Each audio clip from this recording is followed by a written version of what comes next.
안녕하십니까. 천상만 목사입니다. 오늘 같이 나누실 성경 말씀은 고린도전서 3장 16절 말씀입니다. 너희는 너희가 하나님의 성전인 것과 하나님의 성령이 너희 안에 거하시는 것을 알지 못하느냐. 지금 우리는 코로나 시대를 살고 있습니다. 하루속히 이 코로나로부터 벗어나 자유롭게 어디든 가고 모이기를 원합니다.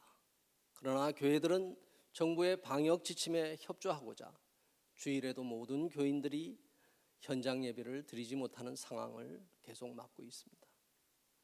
많은 탈북민들도 교회 출석이 어려운 가운데 집에서 주일 예배를 드리고 있습니다. 코로나 시대에 어떻게 신앙생활을 해야 할까요? 라고 하는 질문을 여러분께 드립니다. 첫 번째, 내가 하나님의 성전임을 알고 영과 진리로 예배해야 합니다. 코로나 상황에서 교회에 못 오는 분들을 위해 유튜브나 줌으로 예배나 기도 모임들을 가지고 있습니다. 교회에 와서 예배와 말씀을 듣는 오프라인 모임도 가지지만 온라인상의 활동을 활발히 하고 있습니다. 열왕기상 9장 8절을 보면 솔로몬 성전을 지었을 때 하나님은 이 성전을 거룩하게 구별하여 내 이름을 영원히 거기에 두며 내 마음과 눈길이 항상 거기에 있으리라고 말씀하십니다. 그래서 구약시대 이스라엘 사람들은 정해진 절기에 건물로서의 성전에 나아가 제사 예배를 드렸습니다. 그러나 출애굽과 광야 생활, 가나안 정복 시대에는 장소를 옮겨 다니는 성막이나 장막에서 제사 행위를 하였습니다. 지금 우리가 하고 있는 이 움직이는 교회, On the Moving Church, OTM 처치와도 같다고 할 수 있습니다. 신약 시대에 와서 예수님은 사마리아 수가성에서 한 여인을 만납니다. 그 여인은 우리 사마리아 사람들은 이 산에서 예배드리는데 당신네 유대인들은 예루살렘에 와서 예배드려야 한다고 하는데 어디에서 예배드리느냐 하느냐는 예배 장소에 관한 질문을 합니다. 이에 대해 예수님은 요한복음 4장 21절에서 이 산에서도 말고 예루살렘에서도 말고 너희가 아버지께 예배할 때가 이르리라고 하시면서 4장 24절에서 하나님은 영이시니 예배하는 자가 영과 진리로 예배할지니라고 말씀하십니다. 예배 장소에 대한 질문에 영과 진리로 예배해야 한다는 예배의 본질, 예배자의 태도에 대해 말씀하시는 겁니다.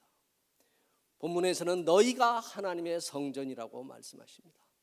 즉 돌로 만들어진 건물이 성전이 아니고 너희가 성전이라는 인격으로서의 성전을 말씀하고 계시는 겁니다. 따라서 우리가 어디에 있든지 영과 진리로 예배드린다면 그곳은 성전이 될 수 있습니다. 오늘 북한을 탈출하신 탈북민들이 대한민국에 계시건 중국 어느 곳에 숨어 계시건 아니면 북한 내지에 계시건 여러분이 영과 진리로 예배하신다면 그곳이 예배 장소입니다. 성령님이 인격이신 여러분의 성령 안에 바로 계시는 겁니다. 둘째, 어느 때 어느 곳에서나 임재하시는 성령님은 나와 함께 하십니다. 이 유튜브를 들으시는 여러분들은 지금 어느 때 어느 곳에서 이 말씀을 듣고 계십니까? 집이십니까? 아니면 직장의 일터이십니까? 아니면 시장 바닥이십니까? 아니면 버스나 지하철로 이동 중에 계십니까? 말씀을 들으시는 날이 주일이십니까? 아니면 평일이십니까? 여러분이 어느 곳에 계실지라도 여러분이 예수 그리스도를 구주로 고백하신 신앙인이라면 삼위일체의 하나님이신 성령님이 여러분의 심령 안에 계십니다. 본문에서도 성령이 너희 안에 거하신다고 말씀하십니다. 대한민국에 계신 탈북민 여러분, 여러분들이 오늘 이곳에 오기까지 말로 다할 수 없는 어렵고 위험한 순간들을 거쳐오셨을 겁니다.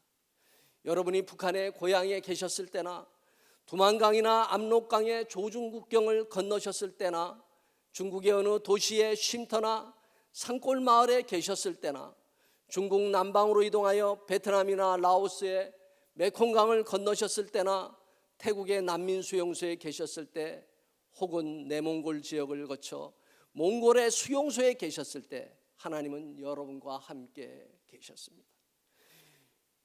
여러분이 하나님에 대한 인식과 믿음을 가졌든지 가지지 않으셨든지 하나님은 여러분과 함께 계셨으며 그 고난의 시기를 함께 거쳐오셨습니다.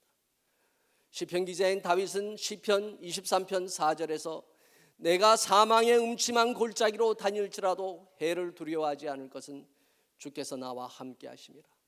주의 지팡이와 막대기가 나를 안위하시나이다 라고 말씀하십니다.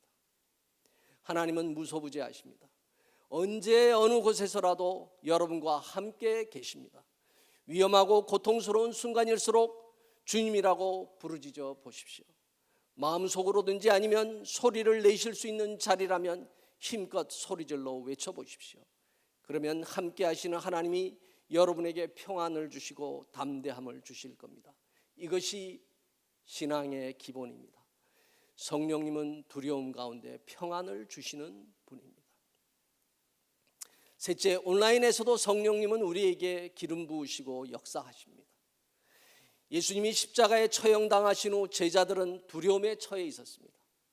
요한복음에는 제자들을 찾아온 부활하신 예수님에 대해 요한복음 20장 19절에서 안식 후 첫날 저녁 때 제자들이 유대인들을 두려워하여 모인 곳의 문들을 닫았더니 예수께서 오사 가운데 서서 이르시되 너희에게 평강이 있을지어다라고 기록하고 있습니다. 20장 26절에도 문들이 닫혀 있는데 예수님이 오셨다고 기록되어 있습니다. 제자들은 문들이 닫힌 집 안에 있었습니다. 그런데 예수님은 문들이 닫혀 있었지만 오셨다고 합니다. 부활하신 예수님은 신령한 몸으로서 벽을 그냥 통과하신 것 같습니다. 우리의 이성으로는 이해되지 않을 수 있지만 이것이 영의 속성이기도 합니다. 영이신 예수님은 벽으로 나뉘어진 공간에 제약받지 않으십니다. 이러한 신비한 모습을 누가복음 24장에 엠마오로 가는 제자들과 함께 하신 예수님 모습에서도 볼 수 있습니다. 제자들은 어느 분과 함께 이야기하며 걸어갔고 떡도 떼었는데 마침내 제자들이 같이 계셨던 분이 예수님인 것을 알게 됩니다. 누가복음 24장 31절에는 그들의 눈이 밝아져 그인 줄 알아보았더니 예수는 그들에게 보이지 아니하시는지라 라고 기록하고 있습니다. 예수님을 알아보자 예수님이 사라지신 겁니다. 영은 공간을 초월하여 움직이시고 역사하십니다. 저는 병중에 계신 환우분들을 직접 신방하지 못할 경우 전화로 치유 기도를 해드립니다. 전화상으로 간절히 치유를 위해 기도하면 환우분이 아멘하고 응답하십니다. 그리고 얼마 지난 후에 그분이 몸 상태가 좋아졌다거나 나았다는 얘기를 하십니다. 성령님이신 하나님이 저의 입의 선포를 능력의 통으로 삼으신 것입니다. 치유에 대한 믿음을 가진 그분이 그분의 몸에 역사해 놀라운 기적을 일으키신 것입니다. 오늘도 여러분이 지구상의 어느 곳에 계시든지 하나님에 대한 간절한 믿음을 가지고 기도하신다면 이런 역사를 체험하실 수 있습니다. 이런 믿음을 가지신 여러분들이 되시기를 간절히 기도드립니다. 기도하겠습니다. 성령님, 이 시간 바람과 같이 불과 같이 생수와 같이 임하옵소서. 이 말씀을 듣는 한 분 한 분의 심령에 강력하게 임재하여 주옵소서. 긍휼히 여겨 주시옵소서. 불쌍히 여겨 주시옵소서. 예수님의 십자가 보혈이 저들 가운데 흐르게 하여 주시옵소서. 저들의 수고하고 무거운 짐진 것들을 풀어주시옵소서. 막힌 것들을 뚫어주시옵소서. 연약한 몸과 마음을 강하게 하여 주옵소서. 삶의 부족한 것들을 채워주시옵소서. 필요한 것들을 공급하여 주시옵소서. 이 시간 병중에 있는 환우분들에게 직접 찾아가 주옵소서. 만져주시옵소서. 성령의 불로 임하여 주시옵소서. 깨끗하게 하여 주옵소서. 치유의 기적을 맛보게 하옵소서. 예수님 이름으로 기도드리옵나이다. 아멘.